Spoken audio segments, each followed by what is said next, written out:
മഹാരാഷ്ട്രയിൽ മന്ത്രിസഭാ വികസനം ഇന്ന് നാഗ്പൂരിലെ രാജ്ഭവനിൽ വൈകിട്ട് 4 മണിയോടെയാണ് സത്യപ്രതിജ്ഞാ ചടങ്ങുകൾ നടക്കുക. 34 മന്ത്രിമാർ സത്യപ്രതിജ്ഞ ചെയ്ത് അധികാരമേൽക്കും. ബി.ജെ.പിയിൽ നിന്ന് 14 പേരും ശിവസേനയിൽ നിന്ന് 13ഉം എൻ.സി.പിയിൽ നിന്ന് 7 പേരും സത്യപ്രതിജ്ഞ ചെയ്യുമെന്നാണ് സൂചന. മന്ത്രിസഭയിൽ ശേഷിക്കുന്ന 10 ഒഴിവുകൾ പിന്നീട് നികത്തും. ശ്രീനാഥ് ചന്ദ്രൻ ചേരുന്നുണ്ട് വിവരങ്ങളുമായി മുംബൈയിൽ നിന്ന്. ശ്രീനാഥ്, ഈ റവന്യൂ അല്ലെങ്കിൽ നഗരവികസനം വേണം എന്നൊക്കെയുള്ള ഷിൻഡെയുടെ ആവശ്യം അതിന് ബി.ജെ.പി വഴങ്ങാനുള്ള സാധ്യത എത്രത്തോളമാണ്? ചടങ്ങുമായി ബന്ധപ്പെട്ട വിവരങ്ങൾ എങ്ങനെ ശ്രീനാഥ്?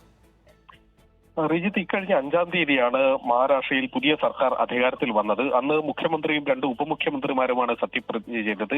ആകെ മന്ത്രിസഭയുടെ പരമാവധി അംഗസംഖ്യ 43 അങ്ങനെയെങ്കിൽ 40 പേരുടെ ഒഴിവുകളാണ് ഇപ്പോൾ ഉള്ളത്. അതിൽ പകുതിയിലധികം പേരുടെയും സത്യപ്രതിജ്ഞ ഇന്ന് നടക്കും എന്നതാണ് മനസ്സിലാക്കുന്നത്. നേരത്തെ മുഖ്യമന്ത്രി ഉപമുഖ്യമന്ത്രിമാരും സത്യപ്രതിജ്ഞ ചെയ്തെങ്കിലും അവരുടെ വകുപ്പുകൾ ഏതെന്ന കാര്യത്തിലൊന്നും തന്നെ ഒരു അന്തിമമായ തീരുമാനമോ പ്രഖ്യാപനമോ ഉണ്ടായിരുന്നില്ല.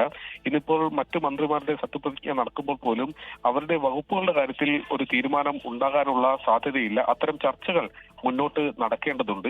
നേരത്തെ സൂചിപ്പിച്ചതുപോലെ ആഭ്യന്തര വകുപ്പ് വേണം എന്നതായിരുന്നു ഷിൻഡെ വിഭാഗത്തിന്റെ ആദ്യത്തെ ആവശ്യം.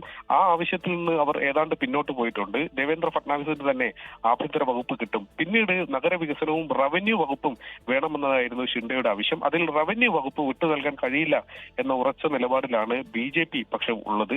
അതുകൊണ്ട് ഈ ചർച്ചകൾ യഥാർത്ഥത്തിൽ ഇങ്ങനെ നീണ്ടുപോകാനുള്ള പ്രധാന കാരണം ഈ വകുപ്പുകളെ ചൊല്ലിയുള്ള തർക്കങ്ങളാണ്. കൃഷി, ധനകാര്യം തുടങ്ങിയ വകുപ്പുകളാണ് അജിത് പവാർ ആവശ്യപ്പെട്ടിട്ടുള്ളത്. ആ വകുപ്പുകൾ അദ്ദേഹത്തിന് തന്നെ കിട്ടാനുള്ള സാധ്യതയുമുണ്ട്.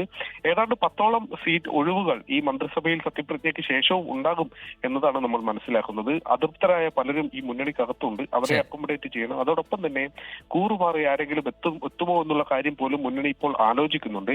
ശരത് പവാർ വിഭാഗത്തിൽ നിന്ന് പോലും ചിലരെയൊക്കെ തന്നെ സമീപിച്ചിട്ടുണ്ട് എന്നതാണ് നമുക്ക് അറിയാൻ വേണ്ടി കഴിയുന്നതും. അങ്ങനെ ആരെങ്കിലും വരുമ്പോൾ അവരെ കൂടി അക്കോമഡേറ്റ് ചെയ്യാൻ ശരി, ശ്രീനാഥ് ചന്ദ്രൻ മുംബൈയിൽ നിന്ന് വിവരങ്ങൾ നൽകുകയായിരുന്നു. ആഭ്യന്തര വകുപ്പ് വേണം എന്നുള്ള ഷിൻഡെയുടെ ആവശ്യത്തോട് ബി.ജെ.പി ഇതിനോടകം തന്നെ മുഖം തിരിച്ചു കഴിഞ്ഞിട്ടുണ്ട്. പിന്നീട് റവന്യൂ, നഗരവികസനം അടക്കമുള്ള വകുപ്പുകൾ വേണം എന്ന ആവശ്യം മുന്നോട്ട് വെച്ചിട്ടുണ്ട്. അത് അംഗീകരിക്കാനുള്ള സാധ്യത എത്രത്തോളമാണ് എന്നുള്ളതൊക്കെ നമുക്ക് വരും മണിക്കൂറുകളിൽ വ്യക്തമാവുകയും ചെയ്യും. ശ്രീനാഥ് ചന്ദ്രൻ അതിൻ്റെ വിശദാംശങ്ങൾ പങ്കുവയ്ക്കുകയായിരുന്നു മുംബൈയിൽ നിന്ന്.